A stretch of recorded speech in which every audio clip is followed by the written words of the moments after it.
S Production.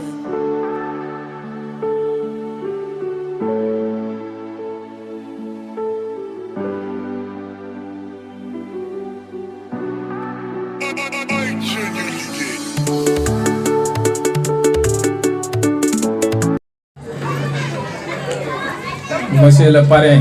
des 72 heures, Monsieur Mamadou Niang, ancien directeur financier de la Sodefitex, Monsieur les adjoints au maire, Monsieur le maire de la commune de Guertado, Monsieur les anciens de l'amicale des élèves et étudiants de Diagne, Monsieur le président exécutif de l'amicale des élèves et étudiants de Diagne, chers parents, chers invités, assalamu alaikum wa rahmatullah taala wa barakaatu. Ci kàddu gi Mame Cheikh Thiam jiite le conseil communal de la jeunesse de Diagne ma ñëw nag bëggoon a waxtaan ak sama jeunesse ci ay kàddu yu gàtt mais balaa ñuy def loolu ñu remercier d'abord amicale bi nga xamante ni bii ñoom ñoo nekk au pouvoir vraiment di def liggéey boo xamante ni c'est un travail remarquable di ci référé wu ci seen ay anciens yi nga xam ne ñoom ñoo fi nekkoon ba tey ñu mu agsi ci ñoom ñu ngi leen di jaajëfal. mbooloo mi maa ngi nuyu ñëpp di jiital si nuyoo bi le premier magistrat de la commune de Diagne bi monsieur le maire Mansour Sour di ci teg le parrain sunu papa Mamadou Niang di nuyu également le président de l'association des élèves et des étudiants de Diagne monsieur Fallou Lo ak waa bureau bi ñu ngi leen di nuyu di leen rafetlu bu baax tamit liggéey bi nga xam ne si ni def ngeen ko te gis-gis bi ma si am mooy topp ngeen si tànk yi nga xam ne si ni am président yi fi nekkoon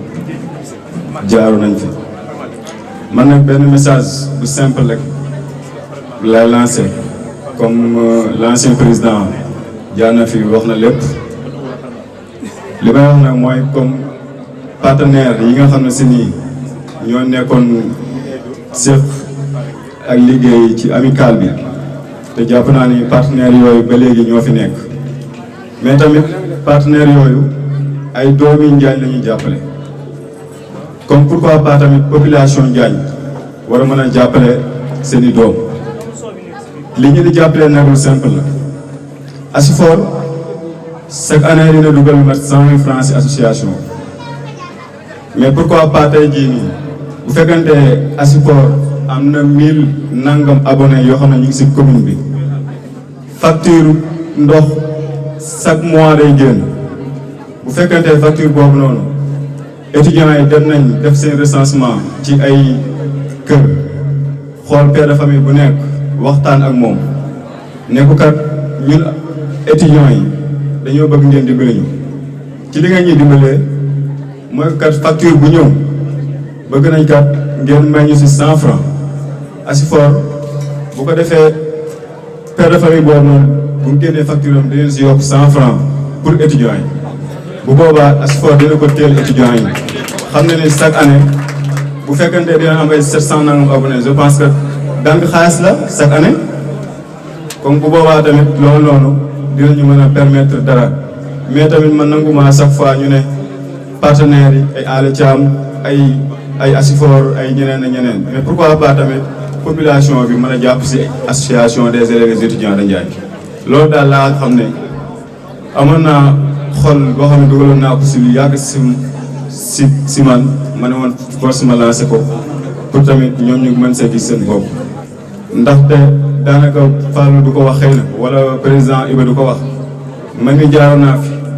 mais tey da ngay gis parent d'élève boo xam ne bu le fait que élève doomam mi ngi Dakar wala étudiant la rek danaan ah léppam léegi amicale bi moo ko war te frère te xamul ni lii amicale bi di doj ci ñoom te ñoom dañoo bàyyi seen loxo bu baax a baax ci seen i doom bu ñu demee Dakar kon nag loolu tamit lancé woon naa ko Fallou le président bu jëlee bu li jàllee nga dem ci parent d'élève bu ne bépp koo xam ne si dëkk bi la nekk muy borom kër nga waxtaan ak moom ci loolu bu ko nangoo nga dem bind turam di wax Asifor kii kan nangul na ma 100 francs par mois Asifor teel la ko bu su boobaa loolu noonu nga si am dina la mën a permettre leneen yoo xam ne nii si amicale bi dina si am njëriñ asalaamaaleykum wa rahmatulah maa ngi jégalu ñëpp jërë ngeen jëf. monsieur Ahmed Diaw xanaa dañuy jiital rek di nuyu mbooloo mi fi teew yëpp jiital autorité yi ak suñu parrain monsieur Mamadou Niang moom nag dañ koy sant déjà di ko gërëm ñu wax ne tamit luñ ko sant doyut xëy na ci kanam président bi dina ci gën a ñëw waaye day koo xamante ne si ne jëluñu ko parrain rek édition 72 heures 2022 mais dañ ko jël def ko référence parce que président yi jaar ci amicale bi yëpp ku ci nekk mën na ko témoin ci effort yi muy fournir ngir étudiants yi ñu jël ko def ko référence teg ko suñu kanam ngir mën a affronter la vie professionnelle ndax ku wax étudiant wax étude supérieure te ku wax étude supérieure aussi wax une insertion professionnelle kon monsieur Mamadou Niang jërëjëf yow ak ñu mel ne yow ñëpp nekk ci dëkk bi di ay modèles yoo xam ne étudiants yi mën nañu jël ci ñoom référence lu leen sant doyul buñ jógee ci loolu nag en tant que présidente de la commission féminine du ñàkk ñu wax ci cadre de vie bi nga xamante ne si ne étudiants yi ñu ngi koy dund rawatina jigéen ñi ndaxte jàng day lu metti lu yàgg suñ ko dee xool ci yenn fànn yi muy lu gaaw tamit ndaxte dafa laaj patience boobu nag la ñuy wax suñu waajur yi ñu muñal ñu ko ñun ñi nga xam ne ñooy ay jigéen te di jàng loolu aussi pour ñu def ko dafa am ay conditions de vie yoo xamante ne si moom la ñuy soxla ku ne xam na ni conditions de vie étudiant nekkul lu yomb c'est très difficile muy ñu nekk UCAD muy ñu nekk ci université privée yi comme man wala ñu nekk ci université du Sénégal yépp mën nañ ko tënkee noonu amicale bi dem na ba jël appartement di ko fay chaque weer ngir ay étudiants am fu ñu dëkk lépp ngir bëgg doomi Njaañ bokk ci ñiy takk ndombal tànk yi gën a mag ci réew loolu nag pour ñu am ko il faut que ñu am une condition de vie meilleure étudiants yi nekk Dakar ak fépp ci Sénégal dëkk Njaañ ñu ngi wax seeni autorité dëkk di wax tamit seen ay waajur ak mu parrain bi monsieur Mamadou Niang par leur lien et leur connaissance ñu teg loxo xale yi nekk Njaañ tey wër xam-xam ndaxte ku bëgg a am une insertion professionnelle il faut que nga jàng te ku wax jàng wax ay conditions de vie meilleures étudiants yi nag ay ndaw lañ man ak ñoom ñoo yam seeni waajur xëy na bëgg nañ ñu jàng te seeni condition matewu ko bu dee ñenn ñi bu dee jigéen nga dañuy ragal xëy na boo demee Dakar changer wala nga soppeeku ñu ne la jàngum jigéen amul solo jarul muy sori dem si ba naan ay nit di jug di xeex naan scolarisation des filles ñeneen ñi naan maintien des filles à l'école nous en tant que présidente de la commission féminine et étudiante de Ndiaye nous visons loin. Ce qu'on veut, c'est avoir les plus grands cadres du Sénégal, ici à Ndiaye. mën nañ ko te étudiante yi ma gis ñuy ay jigéen di jàng am nañ engagement bi am nañ volonté bi li ñu bëgg mooy ku leen jàppale kon autorité yi parrain bi parents d'élèves yi ak étudiants yi nañ jàppale seen ay doom may leen patience mais aussi offrir leen une meilleure cadre de vie bu ñu nekkee Dakar Saint-Louis ak fu ñu munti nekk ci Sénégal di jàng ba nga xam ne bu ñu nekkee foofu duñ ñee seen benn moroom te seen condition yi nga xam ne dinañ ko bëgg ngir épargne ngir continuer seen jàng dinañ ko am ñu ngi leen di sant di leen gërëm. rahmatullahi taala wa barakaatu. ñu ngi nuyu mbooloo mi fi toll ñëpp di jiital le premier magistrat de la ville monsieur Mansour Sour et ses adjoints di jiital également le parrain suñu papa Mamadou Niang di nuyu également délégation yi fi teew yëpp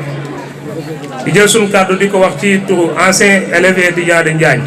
di rappeler un peu rek l'historique de l'association des élèves étudiants de Ndiaye. C'est une association qui a été créée en 1999 à Louga au quartier Montagne chez notre tuteur Feu Ibrahima Ndiaye paix à son âme ñu koy ñaanal yàlla yërëm ko bi ñu jógee foofu comme association ni ñu koy créé comme toute structure rek bi ñu defee comité directeur dañu élire benn bureau provisoire puisque la majorité est à Louga, mais également il reste ay certains. Autant Pape Madou Niang, Modou Diagne Mbodj, Ibrahima Niang était à Diourbel, Adama Wade était à Kaolack. On a créé un bureau provisoire au retour des fêtes de Noël. On s'est réunis à Ndiagne. On a renouvelé également le bureau directeur, puis également le bureau. On a élu Touba Seye comme premier président de 1999 à 2001. Et par la suite également de 2001 à 2003, j'ai pris les rênes. De 2003 à 2007, Madou également était président. Et de 2007 à 2011, mon père Khadim également était président, Khadim Goye. De 2016 à 2018, Iba Thiam était président. De 2018 à 2021, Ibra Dieng était président. Et actuellement, Fallulo est en train de gérer donc les rênes de l'association des élèves étudiants de Ndiaye. Donc, l'association n'est pas créée d'ici 4 ans, mais c'est créée il y a de cela 23 ans. Peut-être au début, les moyens n'étaient pas au rendez-vous, on n'avait pas de subvention, on n'avait pas de partenaires. Mais malgré nos moyens qui étaient très maigres, on s'est s'attendait également à faire également des activités. Je vous rappelle très bien, la première somme qu'on a eue au niveau de l'association des élèves étudiants de Ndiaye tournait autour de 650 francs. Et comment on est convenu pour avoir ces 650 francs? Au retour des fêtes, on devait se rendre à Louga. On s'est réunis. Autant pour aller à Louga, il faut payer 350 francs. On a pris donc la voiture de Ahma Fall qui faisait la navette entre Ndiaye et Louga, que tout le monde connaissait. Au lieu de donner 350, il nous a demandé 300, on a versé la somme. Et les 650 francs qui restaient, on a déposé ça comme fonds de caisse. C'était la première somme qu'on a disposée au niveau de l'association des élèves étudiants de Ndiaye en 1999. Dieu merci aujourd'hui,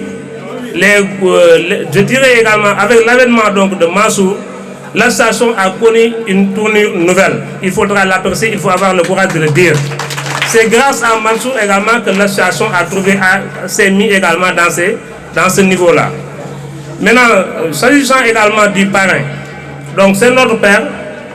quel d'autre l'en ko présenté. Je pense que parrain, vous ne pouvez pas dire fait, pour nit ni man kee roy. Xool lan la def ak fan la jaar ni man koo topp. Danaa fàttali ay anecdotes yoo xam ne si bari na peut-être am na ñu ngi ko tuddee woon suñu papa Massamba Gueye sama papa Baye Sëñ Mor mais Baye Bàcc Thiam yàlla na ko yàlla yërëm également ñoom ñëpp ñu dem ndax daanañu wax naan bu ñu daan soxlaa damay dem ba Ndakaaru ma fëgg Mamadou Niang fëgg Massamba Gueye fëgg doomu Ndiaye ne joxeel ma yóbbu Ndiaye te noonu lañ doon doxe mais élèves it boo ko amee da ngay xam ne Baye Talla Ndiaye daanañu wax fii mooy le frère de Baye Dame Seck Ndiaye ne ñu jàng de la 6e à la terminale concours à la nation la amul pël amul tukuleur amul séeréer ñëpp mën nañ koo def mais à partir du bac nit bu amee baccalauréat ce sont maintenant les moyens qui comptent élèves dañ koy accompagner am sa jabaar wala sa doom mu am bac nga yóbbu ko César di ko fayal mensualité 100 000 130 000 120 000 pendant 3 ans mu génn opérationnel en 2 ans mën na la rembourser sa xaalis loolu parents d'élèves yu bëri xamuñu ko ñi nga xam si amuñu ay moyens mais malgré man du ma ne aw ma ay moyens rek aw ma ko faire formation am naa bac damay bàyyi sama jàng damay croiser le bras non damay dem université fu ma orienté ma def li ma man ba lu ma jot ma xam ne lii moom laa war a jot gox noonu lay demee du métti rek nga bàyyi bu méttee da ngay gën a jàpp parce que kenn ku ne ak fi après le bac moom c'est comme ça ñi am ay moyens dañuy def seen formation yu baax mais bu fekkee amoo moyen amoo ku la defal formation bu mu tax nga bàyyi da ngay jàpp dem rayante université bu amee sa bourse baax na boo amee ku la jàppale baax na li ëpp solo daal ci bis bi mooy bu ma sañoon parents d'élèves ñu gën a jàppale étudiants yi ba kenn ku ci ne nga mën a am foo jàpp parce que réussite étudiants yi mooy réussite Njaañ ndax exemple mi ngi ni association des élèves étudiants de Njaañ Mansour yóbbu na ko fu kawe tey suñu borom dogal mu nekk le premier magistrat de la ville ëllëg ñu ngi koy ñaanal mu nekk ministre pourquoi pas président de la république les jeunes qui sont là également ñu ñëw pour jël place boobu loolu rek moo amoon li ñuy wax di ko appel di leen jaajëfal bu baax di remercier ñëpp